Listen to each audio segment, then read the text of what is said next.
5. La adicción televisiva. B. Hoy se habla de realidad virtual, entendiéndose por ello una pseudo-realidad, que solo vive en la pantalla. Es cierto que lo virtual, las simulaciones amplían desmesuradamente las posibilidades de lo real, pero no son realidades. A veces se dice que la imagen no miente. Mas ello está lejos de ser así. La televisión puede tergiversar la realidad de mil maneras, e incluso hacer que la mentira tenga mayor eficacia y por ende resulte más nociva. Sabemos lo que un fotomontaje es capaz de llevar a cabo. Y a veces lo que aparece en la pantalla es todo un fotomontaje. Sartori recuerda aquella imagen tan conocida del coronel subvietnamita que disparaba a la sien de un prisionero del Vietcong. Todo el mundo quedó horrorizado. Pero dicha imagen no mostraba la multitud de cadáveres que había alrededor, horriblemente mutilados, no solo de soldados norteamericanos, sino también de mujeres y de niños. La imagen del soldado apuntando era verdadera, pero el mensaje que contenía era engañoso. Algo de eso hemos conocido entre nosotros. Por lo demás, la gente llega a pensar que lo que no ve no existe, non vidi, ergo non est. La televisión es espectáculo. Pero como el mundo real no es espectáculo, cuando se lo convierte en tal, los problemas quedan deformados y el televidente desinformado. Un aspecto no desdeñable es el influjo de la televisión en el seno de la familia. De hecho, la televisión hace poco menos que imposible la comunión familiar. ¿Cómo ver al otro mientras miro el aparato? Se ha dicho que el amor es mirar juntos en la misma dirección. ¿Pero acaso logra eso la televisión? Mientras se la mira, toda interferencia, todo intento de decir una palabra al margen de lo que se ve parece una insolencia, poco menos que un golpe de estado. Pueden, pues, estar reunidos sus miembros en torno a la pantalla, pero no por eso hay menos lo que Sartori llama una soledad electrónica. A ello contribuye el hecho de que con frecuencia el interés se traslada a sucesos o personas lejanas, de modo que el televidente se va convirtiendo en un ciudadano global, ciudadano del mundo, dispuesto a apasionarse por causas totalmente remotas y hasta descabelladas. Ya anteriormente nos hemos referido a este extraño tipo de transferencia. A principios de 1997, toda Norteamérica se movilizó para salvar a un perro labrador de ser muerto con una inyección. El veterinario, creyéndose poco menos que un verdugo, se negó a sacrificarlo. Dicha comunión con lo remoto fomenta a veces el desinterés por las cosas más cercanas, por la propia familia, justamente en una sociedad caracterizada por el desarraigo. El hombre queda reducido a ser pura relación, pero una relación apartada de las religaciones naturales, una relación vacía que comunica vacío.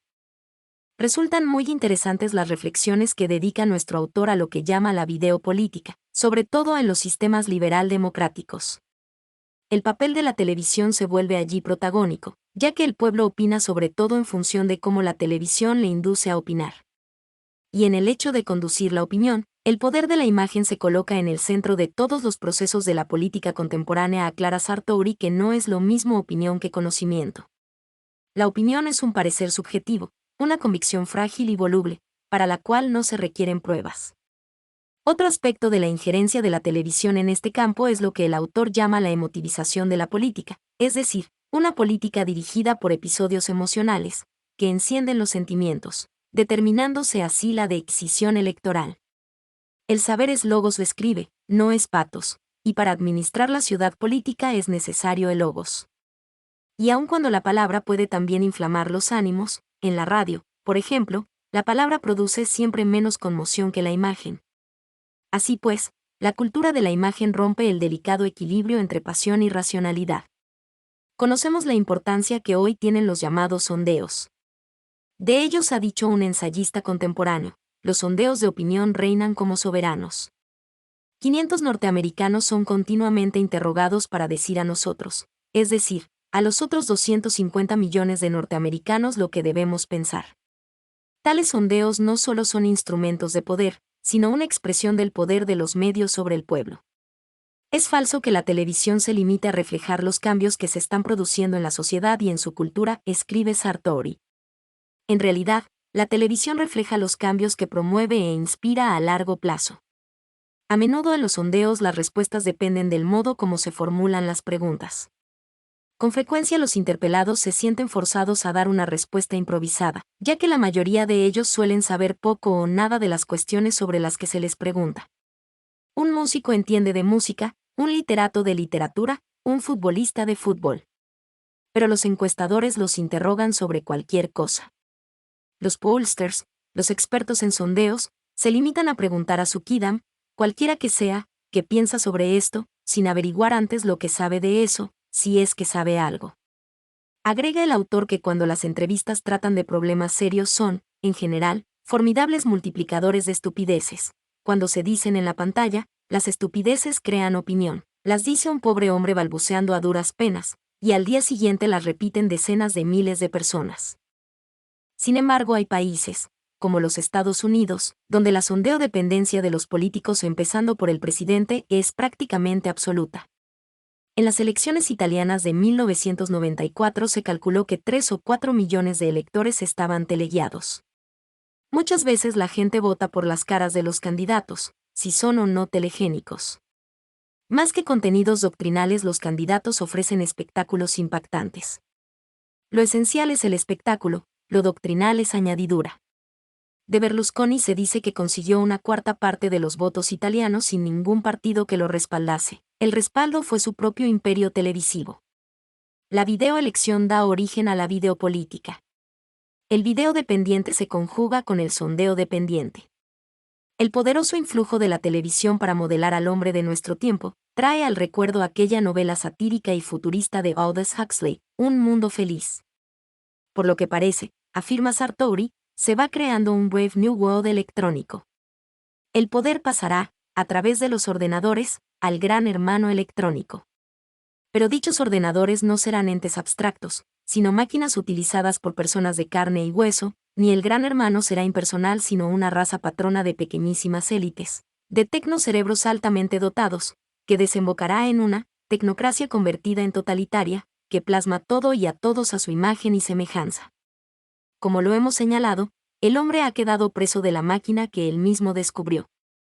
Recuerda nuestro autor aquellos preanuncios de Francisco Bacon en su Nueva Atlántida, donde el filósofo inglés soñaba con un paraíso de la técnica y con un regnum hominis en que el saber científico le comunicaría al hombre el poder de dominar la naturaleza. En realidad, ello se ha cumplido. Pero dicha era está en su ocaso. Ya no tenemos un hombre que reina gracias a la tecnología inventada por él, sino más un hombre sometido a la tecnología, dominado por sus máquinas. El inventor ha sido aplastado por sus inventos. Dedica el pensador italiano inteligentes páginas a las computadoras y al Internet, que contribuyen a hacer del hombre moderno un homo digitalis, reducido a apretar los botones de un teclado, sin ningún contacto auténtico con el mundo real. Pero no podemos detenernos en la consideración de este último fenómeno. Lo que en el presente capítulo hemos querido destacar con el autor es el influjo de los nuevos medios de comunicación en la configuración del hombre moderno. Sartori no anda con vueltas.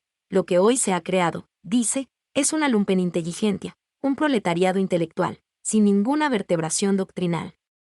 Aquellos medios, sobre todo la televisión, son administrados por la subcultura, por personas sin cultura. Han sido suficientes pocas décadas para crear el pensamiento insípido, un clima cultural de confusión mental y crecientes ejércitos de nulos mentales. Trátase, en el fondo, de un retorno a la barbarie. Nuestro autor recuerda la tesis de Juan Bautista Vico, en su obra Ciudad Nueva, donde dicho filósofo afirmaba que la historia está dividida en 3 edades, la primera de las cuales era a sus ojos como una sociedad de horribles bestias, desprovistas de capacidad de reflexión, pero dotadas de sentidos vigorosos y de enorme fantasía. Para Sartori, Vico profetizó el hombre actual.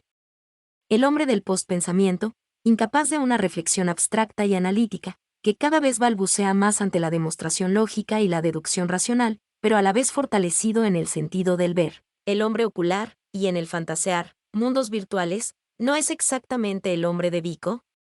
Realmente se le parece.